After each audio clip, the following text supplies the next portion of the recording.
አብሽን ለ15 ቀናት ብቻ በተከታታይ ብትጠጡ በሰውነታችሁ ላይ የሚከሰቱትን 10 ተአምራዊ ለውጦች ታውቃላችሁ? ብዙዎቻችን አብሽን ለጣዕም ወይም ደግሞ ለሽታ ብቻ እናውቀዋለን። ነገር ግን ለሁለት ሳምንታት በባዶ ሆድ የሚጠጣ የአብሽ ውሃ የሰውነትን ጤና ሙሉ በሙሉ የመቀየር አቅም አለው።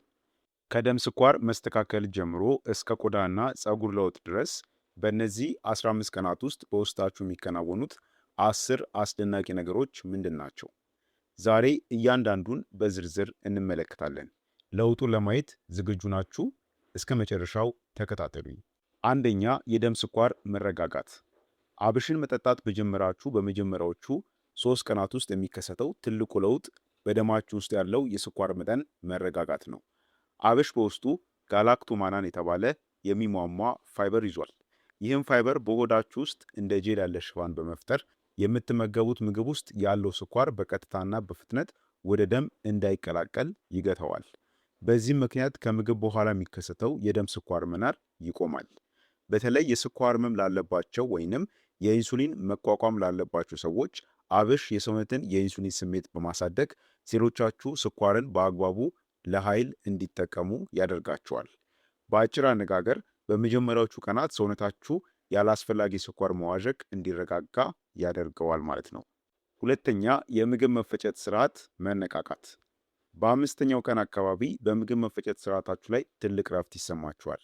አብሽ በተፈጥሮ ከፍተኛ የፋይበር ይዘት ስላለው እንደ አንጀት ማጽጃ ሆኖ ያገለግላል። ዘወትር የምትቸገሩበት የሆድ መነፋት፣ የጋስ መከማቸት እናም የምግብ አለመፈጨት ስሜት በከፍተኛ ሁኔታ መቀነስ ይጀምራል። በተለይ ደግሞ የጨጓራ ቃጠሎ ወይንም የአሲድ መመለስ ላለባችሁ ሰዎች አብሽ በጨጓራ ግድግዳ ላይ የሚከላከል ቀጭን ሽፋንን በመፍጠር ቁስለትንና ቃጠሎን ያክማል። በዚህ ወቅትም አንጀታችሁ ውስጥ ያሉ ጠቃሚ ባክቴሪያዎች መራባት ስለሚጀምሩ የሆድ ድርቀት ተወግዶ የሰውነት ስራ በአዲስ ጉልበት ይቀጥላል። ሶስተኛ፣ የረሃብ ስሜት መቀነስና የክብደት ቁጥጥር። በሰባተኛው ቀን አካባቢ በምግብ ፍላጎታችሁ ላይ የሚገርም ለውጥን ታያላችሁ። ብዙ ጊዜ በየመሃሉ የሚሰማችሁ የረሃብ ስሜትና በተለይ ጣፋጭ ነገሮችን የመመገብ ጉጉት በከፍተኛ ሁኔታ ይቀንሳል። ይህም የሚሆንበት ምክንያት አብሽ በውስጡ የያዘው ፋይበር በሆዳችሁ ውስጥ በመቆየት ጠገብኩ የሚል መልእክትን ወደ አንጎላችሁ እንዲደርስ ስለሚያደርግ ነው። ያለምንም ከፍተኛ ትግልም የምትመገቡት የምግብ መጠን እየቀነሰ ይመጣል። ይህም በሰውነታችሁ ውስጥ የተከማቸ ስብ ለኃይል ምንጭነት እንዲቃጠል መንገድ ይከፍታል ማለት ነው። ብዙዎቹ በዚህ የመጀመሪያ ሳምንት ውስጥ ብቻ የሰውነታቸው መቅለልና የሆድ አካባቢ መጥበብ ስሜትን ሰጥቷቸዋል። አራተኛ፣ የሰውነት መርዛማ ነገሮች ማስወገድ። በስምንተኛውና በዘጠነኛው ቀን አካባቢ አብሽ በሰውነታችሁ ውስጥ እንደ ፈሳሽ መጥረጊያ ሆኖ መስራት ይጀምራል። አብሽ የጉበትን ስራ የማነቃቃትና የኩላሊትንም የማጣራት አቅም የመጨመር ከፍተኛ ችሎታ አለው። በዚህ ጊዜ በሰውነታችሁ ውስጥ ለረጅም ጊዜ ተከማችተው የቆዩ መርዛማ ንጥረ ነገሮች በሽንትና በላብ መልክ መወገድ ይጀምራሉ። ይህም የጽዳት ሂደት ደማችሁ ይበልጥ ንጹህ እንዲሆን ስለሚያደርገው ጠዋት ስትነቁ የነበረባችሁ የሰውነት መክበድና የድካም ስሜት ተወግዶ ይበልጥ ንቁና ቀላል እንደሆናችሁ ይሰማችኋል። ሰውነታችሁም ከውስጥ መታደስ የሚጀምረው በዚህ ወቅት ነው። አምስተኛ፣ የቆዳ መጥራትና ውበት። በ10ኛው ቀን አካባቢ ማለትም አብሽን መጠጣት ከጀመራችሁ ማለት ነው፣ ለውጡ ከውስጥ አልፎ ወደ ውጭ መታየት ይጀምራል። የቆዳችሁ ጥራትና ቀለም በሚገርም ሁኔታ መለወጥ ይጀምራል። አብሽ በውስጡ ከፍተኛ የሆነ የቫይታሚን ሲ እና የአንቲኦክሲደንት ይዘት ስላለውም በቆዳ ላይ የሚወጡ ብጉርን፣ ጥቁር ነጠብጣቦችና የቆዳ መቆጣትን ማከም ይጀምራል። ከዚህም በላይ የደም ዝውውራችሁ ስለሚሻሻልና መርዛማ ነገሮች ከሰውነታችሁም ስለሚወገዱ ቆዳችሁ ይበልጥ እርጥበት ያለው ለስላሳና የሚያበራ ይሆናል። ብዙ ሰዎች በዚህ ጊዜ ፊትህ ወይም ደግሞ ፊትሽ ለውጥ አለው የሚል አስተያየትን መስጠት ይጀምራሉ። ወይም ደግሞ ከሰዎችም አስተያየት የሚደርሳችሁ ይሆናል ማለት ነው። ለምን? ውበታችሁና ፊታችሁ ላይ ከፍተኛ የሆነ ለውጥን ስለሚያመጣላችሁ ማለት ነው። ስድስተኛ፣ የፀጉር ጥንካሬና እድገት። በ11ኛው ቀን አካባቢ በፀጉራችሁ ላይ ጉልህ የሆነ ለውጥን ማስተዋል ትጀምራላችሁ። አብሽ ለፀጉር እድገት እጅግ አስፈላጊ የሆኑትን ፕሮቲንና ኒኮቲክ አሲድን በከፍተኛ መጠን ይዟል። እነዚህ ንጥረ ነገሮች የፀጉርን ስር በማነቃቃት የፀጉር መርገፍን ይቀንሳሉ። በተጨማሪም በውስጡ ያለው ተፈጥሯዊ ሊሲቲን የተባለ ቅባት ፀጉራችሁ የተፈጥሮ ወዝ እንዲኖረውና እንዳይሰባበርም ያደርገዋል። ፀጉራችሁ ከስሩ ጠንካራ እየሆነ ስለሚመጣ በምታበጥሩበት ወቅትም የሚረግፈው የፀጉር መጠን በከፍተኛ ሁኔታ እንደቀነሰ ትገነዘባላችሁ። ሰባተኛ የኮሌስትሮል መጠን መስተካከል። በ12ኛው ቀን አካባቢ አብሽ በደማችሁ ውስጥ ባለው የስብ መጠን ላይ ስራውን ያጠነክራል። አብሽ በውስጡ ኤስትሮይዳል ሳፖኒን የተባሉ ንጥረ ነገሮችን ይዟል። እነዚህ ንጥረ ነገሮች አንጀታችሁ መጥፎውን ኮሌስትሮል ወደ ደም ውስጥ እንዳይመጣው በመከላከል ረገድ ከፍተኛ ሚና ይጫወታሉ። በዚህም ምክንያት በደማችሁ ውስጥ ያለው የትራይግላይሰራይድ እና የመጥፎ ኮሌስትሮል መጠን መቀነስ ይጀምራል። ይህም ለውጥ ደም ቅዳ ቧንቧዎቻችሁ እንዳይጠብና የደም ዝውውር እንዲቀላጠፍ ስለሚያደርገው ለልብ ጤና ትልቅ የሆነ ዋስትና ይሰጣል። የልብ ትርታችሁ ይበልጥ ጤናማ እየሆነና የሰውነታችሁም የደም ግፊት የመመጣጠን ዝንባሌ እያሳየ ይመጣል ማለት ነው። ስምንተኛ የሆርሞን መመጣጠን። በ13ኛው ቀን አካባቢ በሰውነታችሁ የሆርሞን ስርዓት ላይ ትልቅ መረጋጋት ይፈጠራል። አብሽ ለወንዶችም ለሴቶችም የሆርሞን ሚዛንን ለመጠበቅ ታምረኛ እህል ነው። ለወንዶች በውስጡ ባለው ሳፖኒን አማካኝነት የቴስቴስትሮን ሆርሞን እንዲነቃቃ በማድረግ የሰውነት ጥንካሬና የወሲብ ፍላጎትን ይጨምራል። ለሴቶች ደግሞ አብሽ የተፈጥሮ ኤስትሮጅን መመጣጠን ስለሚደግፍ የወር አበባ ከመምጣቱ በፊት የሚሰማን የባህሪ መለዋወጥ፣ የሰውነት ቁርጥማትና የሆድ ህመምን በከፍተኛ ሁኔታ ይቀንሳል። ይህም ለውጥ ቀኑን ሙሉ የተረጋጋ ስሜትና የተመጣጠነ የሰውነት ኃይልም እንዲኖራችሁ ያደርጋል። ዘጠነኛ የበሽታ መከላከል አቅም መገንባት። በ14ኛው ቀን አካባቢ ሰውነታችሁ በሽታን የመከላከል አቅሙ በከፍተኛ ሁኔታ እንደጠነከረ ይሰማችኋል። አብሽ በውስጡ ጠንካራ የሆኑ አንቲባክቴሪያል እና አንቲቫይራል ባህሪያት አሉት። ይህ ማለት ሰውነታችሁ ወደ ውስጥ የሚገቡ ጎጂ ጀርሞችን የመዋጋት ብቃቱ ይጨምራል ማለት ነው። በተለይ ደግሞ አብሽ በውስጡ ባለው ሳፖኒን እና ሌሎች ንጥረ ነገሮች አማካኝነት የነጭ የደም ሴሎችን ስራ ያፋጥናል።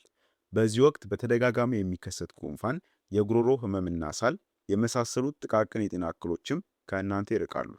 ሰውነታችሁ ከውስጥ ጠንካራ የሆነ ጋሻ እንደለበሰ ያክል የጥንካሬ ስሜት ይሰማችኋል። አስረኛ ከፍተኛ የሰውነት ንቃትና የአእምሮ ብሩህነት። 15ኛው ቀን ላይ ስትደርሱ አጠቃላይ የሰውነት ማንነታችሁ ተቀይሮ ታገኙታላችሁ። በዚህ ቀን የሚሰማችሁ ትልቁ ለውጥ ያልተቋረጠ የሰውነት ኃይል ነው። አብሽ የደም ስኳርን ስላስተካከለ፣ መርዛማ ነገሮችን ስላስወገደና የሆርሞን ሚዛንን ስለጠበቀ ቀኑን ሙሉ ያለምንም ድካም እንድትሰሩ ያደርጋችኋል።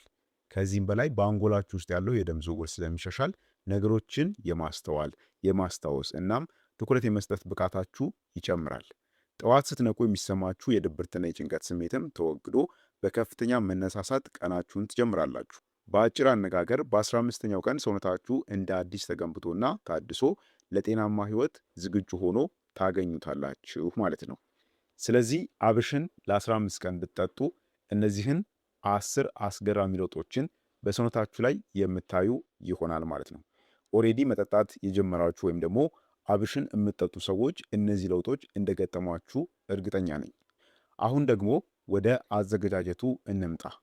እነዚህን 10 ታምራዊ ለውጦችን ለማግኘት አብሽን እንዴት ማዘጋጀት እንዳለባችሁ ማወቁ ወሳኝ ነው። ብዙ ሰዎች አብሽን ዝም ብለው በመጨመር ጥቅሙን ያጡታል። ትክክለኛውና ውጤታማው መንገድ እንዲህ ነው። አንድ የሾርባ ማንኪያ ንጹህ የአብሽ ዘርን ትወስዱና በአንድ ብርጭቆ ንጹህ ውሃ ውስጥ ጨምሩት። ይህንን ውህድም ሌሊቱን ሙሉ ቢያንስ ለ8 ሰዓታት ያክል ዘፍዝፋችሁ ማሳደር አለባችሁ። አንድ የምነግራችሁ ነገር ቢኖር አብሽን ሳትዘፈዝፉ በፍጹም እንዳትጠቀሙት። አንደኛ ጎጂ ነው፣ ሁለተኛ ደግሞ ጥቅሙንም አታገኙም። ስለዚህ አሁንም ቢሆን ለዚህ መንገድ ማለት ነው አብሽን በአንድ ብርጭቆ አንድ የሾርባ ማንኪያ የሚሆን አብሽን በአንድ ብርጭቆ ውሃ ዘፍዝፋችሁ ታሳድራላችሁ ማለት ነው። ከዛም ውሃው የአብሽን ንጥረ ነገሮች በሙሉ አሟልቶ የያዘ በመሆኑ በባዶ ሆድ ጠዋት ስትነሱ ትጠጡታላችሁ ማለት ነው። ከስር የቀረውንም የተዘፈዘፉትን ዘሮችም ማኘክና መዋጥ ትችላላችሁ። ጣዕሙ የማይረብሻችሁና የማይመራችሁ ከሆነ ማለት ነው። ምክንያቱም ከፍተኛ ፋይበር ስላለው ለሆድ ዕቃ ጤና እጅግ ጠቃሚ ነው። ፍሬዎቹም ቢሆን ባይጣሉ የሚመከር ነው ማለት ነው።